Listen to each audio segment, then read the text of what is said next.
Que la paix de Dieu soit avec vous. Nous allons proclamer la parole de Dieu. Nous allons lire Apocalypse chapitre 13. Apocalypse chapitre 13. Il est écrit dans Apocalypse chapitre 13 au verset 10. Si quelqu'un mène en captivité, il ira en captivité. Donc si tu fais des esclaves, sache qu'un jour, tu seras aussi esclave. Si quelqu'un tue par l'épée, il faut qu'il soit tué par l'épée. C'est ici la persévérance et la foi des saints. Amen. Cette écriture, je la lis pour un but. J'avais vu un commentaire là, quelqu'un dit, comme vous envoyez Guillaume Marvin, vous l'envoyez, vous l'appelez un antéchrist, ça veut dire qu'il ne sera pas dans l'enlèvement. Et son groupe aussi. Voyez-vous, finalement, la justice divine, cette écriture m'a été inspirée et j'y reviens. Quel sera le sort? Quel est le sort final de Guillaume Marvin Branham? William, c'est en anglais, et en français, c'est Guillaume. Vous savez, je commence à aimer à l'appeler Guillaume. En effet, notre Seigneur Jésus-Christ, c'est Yeshua Mashiach dans leur langue. Moi, je ne parle pas leur langue. Bon, on nous a donné, c'est Jésus-Christ en français, la manière de, la prononcer, de prononcer ces noms en français. Ainsi, nous disons Jésus-Christ et il nous exauce toujours. Ces débats de noms, bon, qu'il faut nécessairement invoquer Yeshua Mashiach, l'appeler Yeshua Mashiach, bon, ça c'est un débat, je ne sais pas trop. J'ai été sauvé en invoquant le nom du Seigneur Jésus et je continuerai ainsi. Si déjà le Seigneur est avec moi dans cela, ça veut dire qu'il sait, il comprend. Il a dit que l'évangile doit être prêché dans toutes les langues. Que la paix du Seigneur soit avec vous. Eh bien, ainsi Guillaume sera-t-il enlevé? C'est la question. Est-ce que Guillaume sera enlevé? Sera-t-il dans l'enlèvement promis aux chrétiens? Eh bien, vous savez, là où sera la tête, là sera le corps. Là où est la tête, là sera le corps. Où sera la tête, là sera le corps. Vous savez, Guillaume a prédit l'enlèvement avant 1977, ou plus tard, avant 2023. Il a promis l'enlèvement, deuxième chose, à l'épouse de Christ. Et pour lui qui est l'épouse, c'est le groupe restreint qui a cru à son message. Il a fait sortir une doctrine selon laquelle il y a cette épouse, cet âge de l'Église. Ainsi, dans l'âge de l'Église, le dernier, où nous sommes, selon lui, où nous étions, selon lui, il y aurait une épouse, et cette épouse, c'est son groupe, ceux qui ont cru son message. En d'autres termes, il faut être membre de l'épouse pour être enlevé. Il n'a pas prévu un enlèvement en dehors de son groupe. L'enlèvement, selon lui, serait à la venue secrète du Christ avant la grande tribulation, avant l'avènement de l'Antéchrist. En d'autres termes, vous comprenez, enlèvement, et puis l'Antéchrist, et puis encore une troisième venue de Christ. Ça, c'est un enlèvement non apostolique, c'est pas biblique. Bien, comme cet enlèvement ne s'est pas accompli, 77 est passé il y a toute une génération déjà, et 2023, nous sommes là en plein 2023. Et donc cela ne s'accomplira jamais. Cet enlèvement à la Branham ne s'accomplira jamais. L'enlèvement à la Guillaume ne s'accomplira jamais.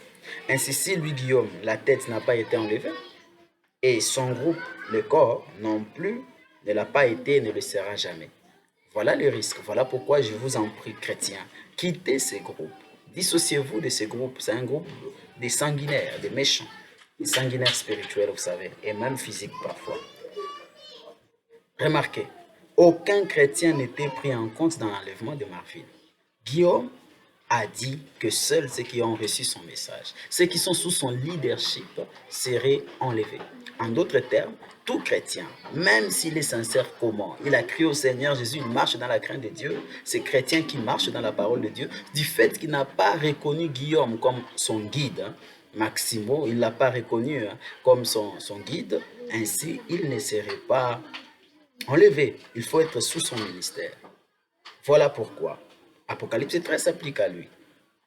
Si quelqu'un mène en captivité, il ira en captivité. Maintenant que son enlèvement n'a pas été accompli, ses prédictions ont failli, comment est-ce possible? Donc son sort, lui-même l'a scellé. Il a scellé son sort ainsi que ceux qui le suivent. Il a évincé tous les chrétiens qui ont refusé son leadership. Maintenant que ses prédictions ont échoué, il est juste que l'ascenseur lui soit renvoyé. Il ne sera pas dans l'enlèvement des chrétiens, ni son groupe. Vous voyez ça? Ni son groupe. Alors, où est-ce qu'il sera? Apocalypse 20, versets 4 à 6 nous parle. Tout ce qui manque, qui rate l'enlèvement. Parce que pour être enlevé, il faut aussi participer à la première résurrection si vous étiez déjà parti. Comme lui n'y sera pas. C'est pas moi, c'est lui-même. Il a fait un schéma dans lequel il tombe. Vous savez, comme il est dit, celui qui creuse un trou, il tombera lui-même dedans. Voilà, c'est ce qui se passe. Apocalypse 20, verset 4 à 6. Ça confirme encore que l'enlèvement à la Guillaume n'est pas juste. Je vis des trônes et à ceux qui s'y assirent fut donné le pouvoir de juger.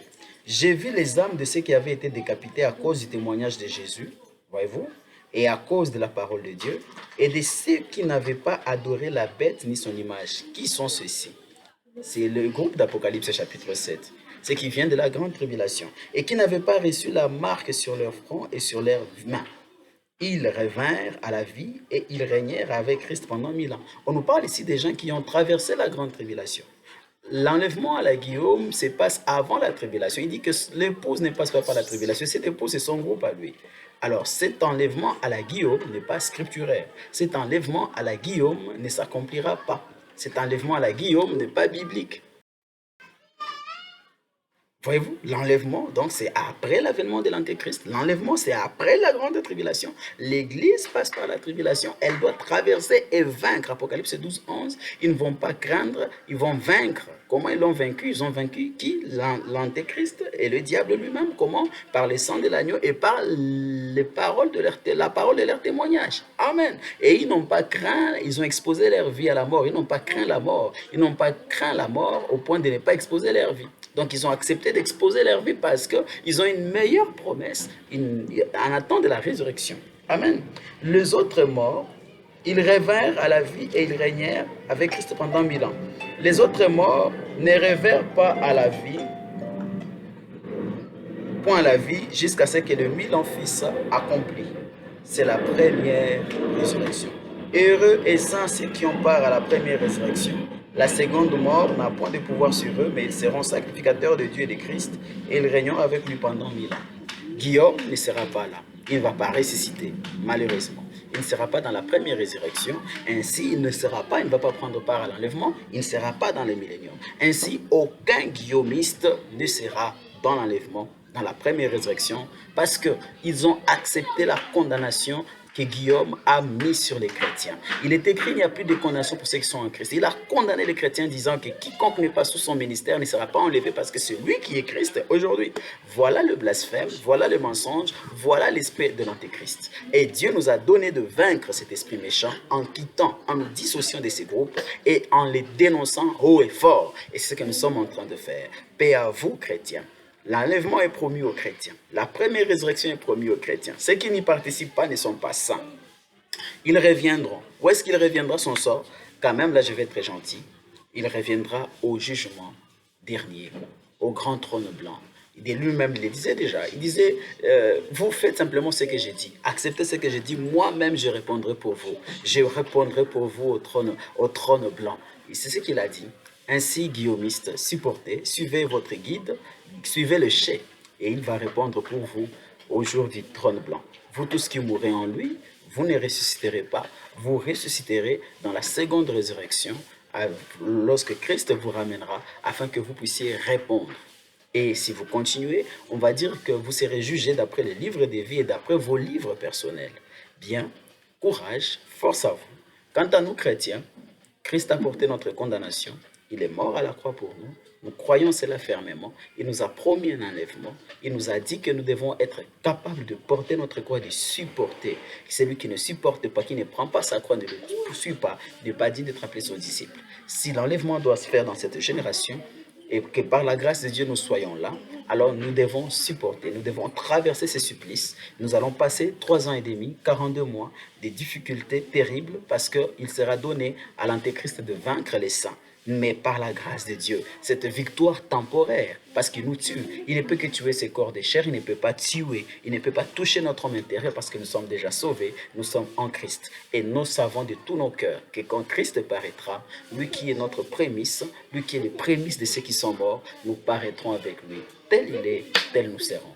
Voilà notre espérance et nous sommes établis dessus. Guillaumiste, tu veux participer à cet enlèvement, tu dois quitter les camps de William Branham. Tu dois quitter cette doctrine. Tu dois t'en repentir. Tu dois revenir à la doctrine de Christ. Paix à toi. Courage chrétien. Que Dieu vous bénisse. Au nom du Seigneur Jésus. Amen.